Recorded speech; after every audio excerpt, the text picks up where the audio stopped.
दामिनी के जाने के बाद पूरे देश में एक शोक की लहर फैल गई है। दामिनी एक प्रतीक बन गई। दामिनी, उसका सही नाम चाहे कुछ भी हो, लेकिन जैसे बिजली कौंध जाती है, दामिनी कहते ही बिजली को है। बिजली कौंध जाती है, ठीक इसी तरीके से उसकी शहादत ने, की कुर्बानी ने लोगों के दिलों में वो जज्बात पैदा कर दिए कि लोग आज सोचने के लिए मजबूर हो रहे हैं कि जो कुछ कल उसके साथ हुआ वो हमारे साथ हो सकता है, हमारी अपनी बेटी बहन के साथ हो सकता है। तो हमें मिलकर क्या करना चाहिए।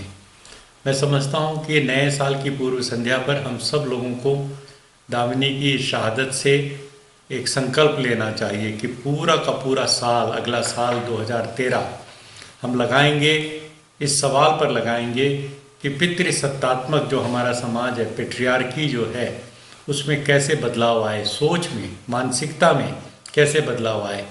जब तक हम मानसिकता को नहीं बदलेंगे, केवल कानून बना देने से और छिटपुट इधर उधर के पत्तों को पानी देने से बात नहीं चलेगी। जड़ में हमें जा कर के उसे सींचना पड़ेगा। जड़ हमारा बहुत सड़ा गला हुआ है। हमारी मानसिकता में हजारों हजारों साल से ये भर दिया गया है कि औरत का दर्जा 2M दर्जे का है, सेकंड क्लास सिटीज़न है वो, और पुरुष की जो भी पार्श्विकता कह लो या भोग विलास कह लो, उसके लिए एक वो स्थान उसके लिए बनाया गया है। हम चाहे कितनी मातृशक्ति की दुहाई दें, कितनी हम बातें कहें कि ये दुर्गा है तो भवानी है तो अमुक है तमुक है, लेकिन कुल मिलाकर के परिवार हो चाहे समाज हो, सब जगह पर हम देखते हैं कि औरत के लिए बराबरी का दर्जा नहीं है। Equal status in life, social, economic, political, सब जगह पर वो नहीं है। आज 20 से 25 साल होने जा रहे हैं। हमारी पार्लियामेंट हर बार बिल लाती है लेकिन पास नहीं कर पा रही कि उनको भी 33% आरक्षण मिलना चाहिए विधानसभा में और लोकसभा में। क्यों नहीं ला पा रही? क्योंकि पुरुष प्रधान समाज की एक मानसिकता है जो इस काम को नहीं होने दे रही है। ठीक इसी तरीके से हम देखते हैं कि जो भी समाज के अंदर अत्याचार होते हैं उसमें बहुत बड़ी संख्या में हमारी बहन और बेटियां उसके शिकार होती हैं। लोग गाली देते हैं एक दूसरे को, मर्द लड़ते भी हैं आपस में एक दूसरे को, तो एक दूसरे की बहन और बेटी और माँ को गाली देते हैं जो वहाँ पर उपस्थित नहीं है और उसका उससे कोई लेना देना नहीं है।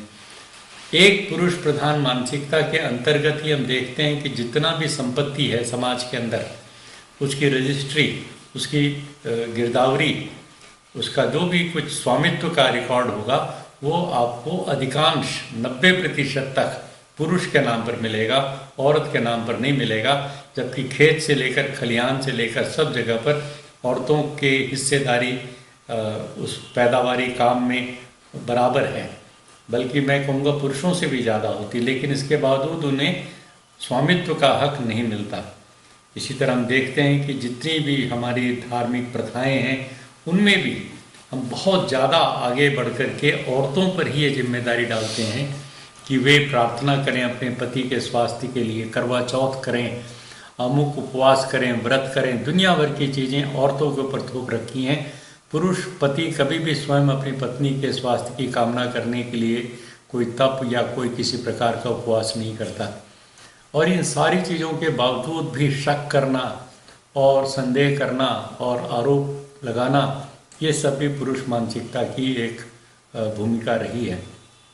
मुझे कहना है कि आज जब हम चौंके हैं, एकदम से ऐसा लगा जैसे कोई बिजली का शॉक लगता हो, तो इससे भी समाज में बहुत बड़ा सुधार आ सकता है यदि लंबे समय तक हम इसको संभाल करके रखें और अपने अंदर खंगाल करके देखें, सोच करके देखें कि क्या हम सचमुच में अपने घरों के अंदर, अपने परिवारों के अंदर, अपने चारों तरफ के वातावरण में औरतों को बराबरी का दर्जा दे पाते हैं, उनका सम्मान और स्वाभिमान सुरक्षित रख पाते हैं। मुझे लगता है कि यदि इसके ऊपर विचार किया जाएगा तो हमें अपने धर्मों में भी बहुत सी ऐसी कमियां दिखाई पड़ेंगी। हमने ईसा मसीह का जन्मदिन मनाया अभी 25 दिसंबर को, लेकिन किसी ने ये सवाल नहीं पूछा कि उसको जन्म देने वाली उसकी माँ मेरी को क्यों वर्जिन मेरी कहा जाता है। क्या वर्जिन होना औरत के लिए पुण्य का और पवित्रता का काम है? क्या वो एक सचमुच की माँ बन करके किसी की पत्नी बन करके एक महापुरुष को जन्म नहीं दे सकती? तो ये सारी चीज़ें उसके साथ जुड़ी हैं। क्यों हमारे यहाँ जो ऐसी लड़कियाँ होती हैं जो रजस्वला होने से पहले उनका पूजन होता है नवरात्रि के समय में, ऐसा क्यों होता है? रजस्वला होने से किसी भी औरत को क्यों अपवित्र मान लिया जाता है? किसी लड़के को मूछ निकल आने से, दाढ़ी निकल आने से तो अपवित्र नहीं माना जाता, लड़की को क्यों अपवित्र मान लिया जाता है? तो उसको धार्मिक क्रियाओं से, कलापों से दूर रखने की बात आती है।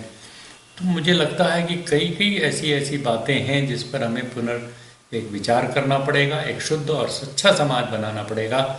इस दिशा में यदि आज इस समय संकल्प जगे तो नया साल इसके लिए समर्पित किया जा सकता है और सारी जितनी विसंगतियां हैं, औरत के बारे में जो मानसिकता और सोच है, उसको दूर करके हम एक नया समाज, स्वस्थ समाज, समतामूलक समाज बना सकते हैं। लोहिया जी ने जो नारा दिया था उसको हम साकार कर सकते हैं कि नारी के सहभाग बिना हर बदलाव अधूरा है। यदि बदलाव लाना है तो नारी को साथ लेकर जीवन के हर क्षेत्र में उसे बराबरी का दर्जा देकर ही इस प्रकार का बदलाव लाया जा सकता है।